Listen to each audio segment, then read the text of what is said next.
जब मैंने अपनी क्लोथिंग ब्रांड स्टार्ट की तो मुझे लगा कि प्रिंट ऑन डिमांड यानी पीओडी बेस्ट ऑप्शन रहेगा। सब कुछ ऑटोमेटेड होगा, डिजाइन अपलोड करो, ऑर्डर आए और प्रोडक्ट शिप हो जाए। और यूट्यूब के फेक गुरुज ने भी यही दिखाया था कि पीओडी एक इजी और प्रॉफिटेबल मॉडल है। लेकिन जब मैंने खुद ट्राई किया तब समझ आया कि रियलिटी कुछ और ही है। जो प्राइसेस थे वो हाई निकले, ऊपर से मुझे जो साइज चाहिए था वो अवेलेबल नहीं था, फैब्रिक चूज करने का भी कोई ऑप्शन नहीं था। और ये सब देखकर मुझे समझ आया कि पीओडी मेरे लिए काम नहीं करेगा। मैंने सोचा सब कुछ स्मूथली होगा और ये मेरे लिए एक रियलिटी चेक बन गया। लेकिन एक एंटरप्रेन्योर होने का मतलब होता है प्रॉब्लम सॉल्व करना। तो मैंने मैन्युफैक्चरर ढूंढना स्टार्ट कर दिया। पहले गूगल पे सर्च किया क्लोथिंग मैन्युफैक्चरर नियर मी, पर जो रिजल्ट्स आए वो या तो होलसेलर थे या सिर्फ अपनी ब्रांड के लिए मैन्युफैक्चर कर रहे थे। कोई भी लो एमओक्यू यानी मिनिमम ऑर्डर क्वांटिटी पे कस्टम डिजाइन नहीं बना रहा था। फिर मुझे लगा शायद इंडिया मार्ट या अलीबाबा पे कोई सॉल्यूशन मिल जाएगा, तो मैंने वहाँ सर्च करना शुरू किया। अलीबाबा पे मोस्टली इंटरनेशनल मैन्युफैक्चरर थे जिनका प्राइसिंग और शिपिंग कॉस्ट दोनों ही बहुत ज्यादा हाई था। और इंडिया मार्ट पे कुछ इंडियन मैन्युफैक्चरर मिले, लेकिन या तो वो मेरे रिक्वायर्ड फैब्रिक पे काम नहीं कर रहे थे या फिर बल्क ऑर्डर्स मांग रहे थे, यानी मिनिमम 50 to 100 पर पीस। और मेरे पास इतना बड़ा बजट नहीं था। तब मैंने इंस्टाग्राम और यूट्यूब पर मैन्युफैक्चरर ढूंढना शुरू किया। यूट्यूब पर मुझे अली सोलंकी का वीडियो मिला जिसमें उन्होंने अपनी ब्रांड इम्बूजी के मैन्युफैक्चरर के बारे में बताया, यानी कलाकंदी मैन्युफैक्चरर्स। और मैंने उनसे कांटेक्ट किया, लेकिन प्राइसेस मेरे बजट के बाहर थे। और इस प्रोसेस में मुझे और भी मैन्युफैक्चरर्स मिले। मैंने उनसे प्राइसिंग समझी,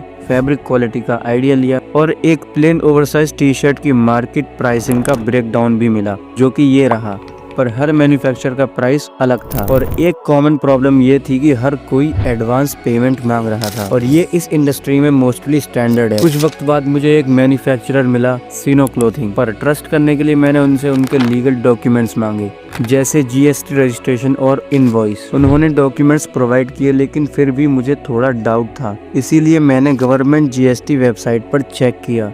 मेरा डाउट तब बढ़ गया जब उनका जीएसटी किसी और ब्रांड के नाम पे था। और मैंने उस कंपनी का कांटेक्ट निकाला और उनसे कंफर्म किया। और जब उन्होंने कंफर्म किया कि सीनो क्लोथिंग उनके ही भाई का बिजनेस है और मैं उन पर ट्रस्ट कर सकता हूँ, तब थोड़ा बिलीव हुआ। मैंने एक सैंपल भी ऑर्डर किया। डर था इसीलिए मैंने प्रोसेस की फोटोज और वीडियोज भी मांगी। 10 से 15 दिन बाद सैंपल आया और मैंने चेक किया। प्रिंट क्वालिटी अच्छी थी, लेकिन कुछ प्रॉब्लम्स थी, जैसे कि हुडी का साइज एक्सेल होना चाहिए था पर टाइट लग रहा था, और प्रिंटिंग में भी उन्होंने थोड़ी प्रॉब्लम कर दी थी, और मेरे डिजाइन में भी उन्होंने गलती कर दी थी। और जब मैंने ओनर से बात की तो उनका कहना था कि डिजाइन में ही इशू था, पर जब मैंने चेक किया तो डिजाइन परफेक्टली फाइन था। और इस सब में विंटर्स खत्म हो चुकी थी और इसीलिए मैंने ओवरसाइज टी शर्ट का ऑर्डर देने का सोचा। लेकिन मुझे एक और शॉक मिला, प्राइसेस पहले से बढ़ गए थे, या सीनो क्लोथिंग ने सिर्फ मेरे लिए बढ़ा दिए थे। जो प्लेन ओवरसाइज टी शर्ट वो 200 से 220 तक की दे रहे थे, 250 की हो चुकी थी सिर्फ मेरे लिए। प्रिंटिंग और जीएसटी सब कुछ मिलाकर वो एक टी शर्ट मुझे 499 रुपीज की बता रहे थे, जबकि मैंने सब कुछ खुद कैलकुलेट करके 350 के अंडर एक्सपेक्ट किया था। फिर मैंने तमिलनाडु के एक मैन्युफैक्चरर से कांटेक्ट किया। उसके प्राइसेस काफी अच्छे थे, क्वालिटी भी सही थी और उसने प्रिंटिंग में कोई मिस्टेक भी नहीं की थी। जैसा डिजाइन था उसने सेम वैसे ही परफेक्टली प्रिंट किया था। सैंपल ऑर्डर बनवाने के बाद मैंने उससे शिपिंग के लिए बोला, और तमिलनाडु से अलीगढ़ तक के शिपिंग चार्जेस बहुत ही ज्यादा थे, जिस वजह से ऑर्डर कैंसिल करना पड़ा। और हमारे आधे पैसे जाने के बाद उस मैन्युफैक्चरर से थोड़ी सी बात हुई और उसने हमें ब्लॉक कर दिया। फिर मुझे फ्रीन एंटरप्राइजेस के बारे में पता चला। इनका एमओक्यू 30 पीसेस का था, लेकिन मैंने इन्हें 15 पीसेस का ऑर्डर दिया था, जिसकी वजह से इन्होंने 25 पर पीस पीओडी फीस एक्स्ट्रा ली थी, जो मैंने एक्सेप्ट भी की। लेकिन यहाँ एक और बड़ा इशू था,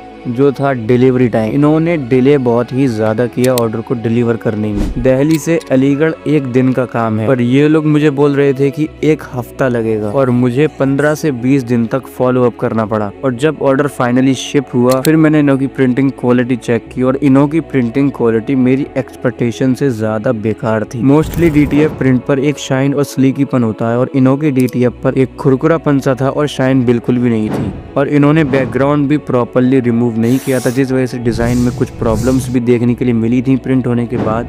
और A3 साइज भी इनएक्यूरेट था। जो हमें पहले सीनो क्लोथिंग ने A3 साइज प्रोवाइड किया था, उससे इनों का A3 साइज बहुत छोटा था। और जब मैंने इनों से पूछा, इनों से बात की, तो इन्होंने कहा था कि थोड़ा बहुत प्रॉब्लम आ जाता है। लेकिन 25 रुपीज एक्स्ट्रा पर पीस देने के बाद, इतना लंबा समय वेट करने के बाद, इन्होंने मुझे ऐसी क्वालिटी प्रोवाइड की जिससे मैं बिल्कुल भी सेटिस्फाई नहीं था। और मैंने काफी टाइम तक इन्हों से कॉन्टेक्ट भी किया, ना ही ये कॉल पर बात कर रहे थे और ना ही मैसेज पर, लेकिन फिर भी हमने इन्हों से कुछ नहीं कहा और एट द एंड इन्होंने हमसे बात करना बंद कर दिया और हमने भी इन्हें कांटेक्ट करना बंद कर दिया। और आज भी मुझे एक परफेक्ट मैन्युफैक्चरर नहीं मिला है जो हमें बेस्ट क्वालिटी दे, फेयर प्राइसिंग रखे और टाइम पर डिलीवरी करे। इस जर्नी से मैंने बहुत कुछ सीखा है और कुछ इंपॉर्टेंट पॉइंट्स हैं जो मैं आपको बताना चाहता हूँ। अगर आप इस इंडस्ट्री में एंटर हो रहे हैं तो सबसे पहली चीज कि अगर नए हो तो किसी मैन्युफैक्चरर को मत बताओ, वो ज्यादा चार्ज करने लगते हैं ये सोचकर कि आपको कम नॉलेज है। तो कॉन्फिडेंटली हर किसी से बात करो। दूसरा, हर एक मैन्युफैक्चरर का लीगल डॉक्यूमेंट जरूर मांगो ताकि आप उस पर ट्रस्ट कर सको। तीसरी चीज, आपको सबसे बेस्ट मैन्युफैक्चरर्स इंस्टाग्राम पर मिलेंगे और सबसे ज्यादा मैन्युफैक्चरर्स भी इंस्टाग्राम पर ही बैठे हैं। सही सर्च स्ट्रेटजी यूज करो और एक अच्छा मैन्युफैक्चरर ढूंढो। चौथी और सबसे इम्पोर्टेंट चीज, पेरेंट्स का पैसा वेस्ट मत करो, पहले रिसर्च करो फिर इन्वेस्ट करो। और इन दी एंड में आपको 15 to 20 मैन्युफैक्चरर्स की इंस्टाग्राम ID प्रोवाइड करता हूँ ताकि आपको ढूंढने में ज्यादा प्रॉब्लम ना हो।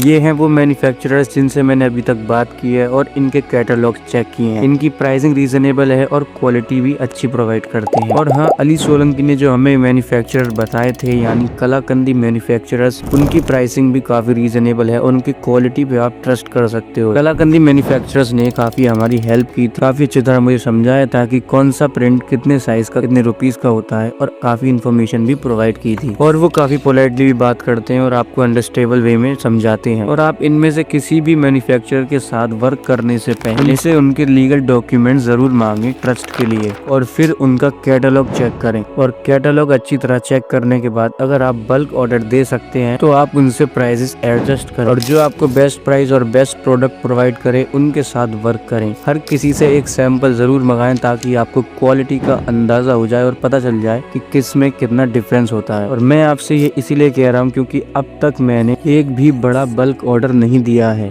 पर जितना भी मैंने काम किया है उससे काफी कुछ सीखने को मिला है। तो अगर आप भी अपना ब्रांड स्टार्ट कर रहे हो, मुझे उम्मीद है कि मेरी जर्नी आपकी हेल्प जरूर करेगी। अगर ये वीडियो आपको इन्फॉर्मेटिव लगी हो तो लाइक, कमेंट और शेयर जरूर करें। और अगर आप किसी अच्छे मैन्युफैक्चरर को जानते हैं तो कमेंट में जरूर बताएं ताकि आप एक दूसरे की मदद कर सकें।